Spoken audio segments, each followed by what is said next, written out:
Thom Hartmann here on the news.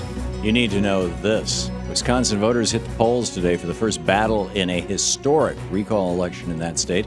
Democrats will choose between one of four Democratic candidates plus a Republican spoiler candidate pretending to run as a Democrat to take on Governor Scott Walker in the June 5th recall elections. Walker himself is facing a primary challenge as well. Milwaukee Mayor Tom Barrett is the favorite among Democrats and is actually polling ahead of Scott Walker in recent polls. But Walker has raised $21 million so far, more than any other candidate for Wisconsin governor in history, and has just spent as much on TV advertising in Wisconsin as all the Republican presidential candidates combined. However, all that money isn't translating into gains at the polls. Each month since January, Walker has seen his support go down. Keep an eye on Wisconsin. People power overcomes money power in this recall election. It could be the perfect model for progressives nationwide heading into the general election. Americans are getting screwed at the gas pump, but it has nothing to do with supply and demand or even instability in the Middle East. Instead, it has to do with corruption. Investigative reporter Lee Fong at the Republic Report uncovered a slew of lobbyists who are working on behalf of Wall Street to shoot down regulations that would curb oil speculation. Bart Chilton, a commissioner with the Commodities Futures Trading Commission, said that as much as $14 of the cost of every tank of gas you buy is the result of oil speculators driving the price up for their own gain. That comes out to about a $750 a year tax on all drivers, with the money going straight to the Wall Street banksters. Unfortunately for Americans who can't afford these inflated gas prices, the top Republican financial watchdog in Congress, Congressman Spencer Baucus, believes that his job is not to regulate the banks, but instead, as he says, regulators are there to serve the banks. In the best of the rest of the news, it's the Senate's turn to save college students from a crippling interest rate hike. Student loan interest rate is set to double on July 1st, with outstanding student loan debt at over $1 trillion.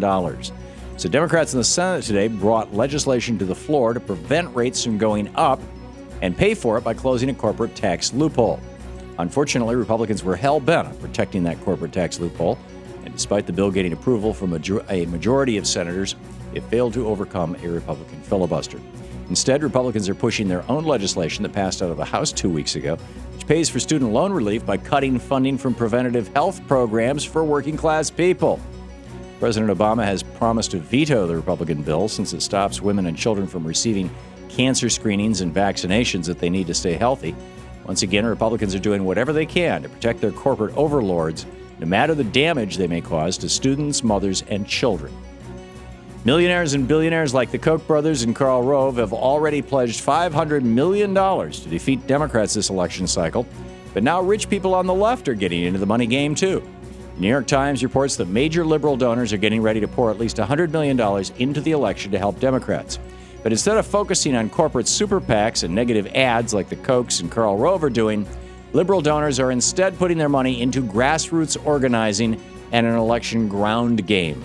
Knowing that Democrats can't compete with Republicans when it comes to negative ads arms race, liberal donors are instead directing their funds toward organizations that register voters and turn out voters at the polls.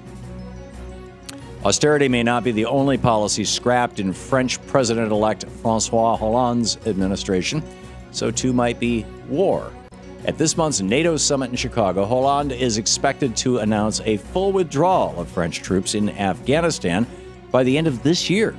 Hollande's announcement goes against an agreement reached in 2010 by the NATO-led coalition to keep troops in Afghanistan through 2014.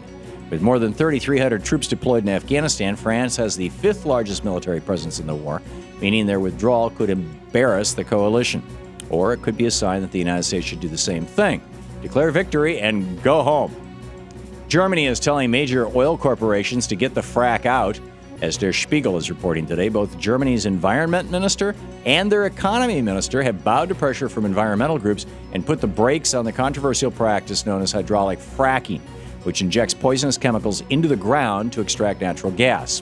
Here in the United States, fracking is rampant, with study after study showing that fracking chemicals poison drinking water and even lead to earthquakes, which is why the Germans don't want it. Germany now joins France and Bulgaria among European nations that have banned fracking. If the oil barons didn't own the Republican Party, we'd be on that short list of nations, too, that value the safety of their people more than the profits of oil and gas companies. And finally, Mitt Romney is proving that the only way Republicans can win is by lying. In an interview in Cleveland on Monday, Romney said that he's going to, quote, take a lot of credit for the American auto industry's comeback. Of course, the American auto industry comeback is a direct result of President Obama's plan in 2009 to bail out the car manufacturers. And at that time, Romney was an outspoken opponent of the bailout, even writing a 2008 New York Times op-ed titled, Let Detroit Go Bankrupt. Now, 4 years later, Romney is trying to etch a sketch history. Next thing you know, Mitt Romney will be taking credit for ending the Iraq War, too, and for killing bin Laden. Let's hope the news media does its job here and calls out Romney as a liar. And that's the way it is today, Tuesday, May 8th, 2012. I'm Thom Hartmann on the news.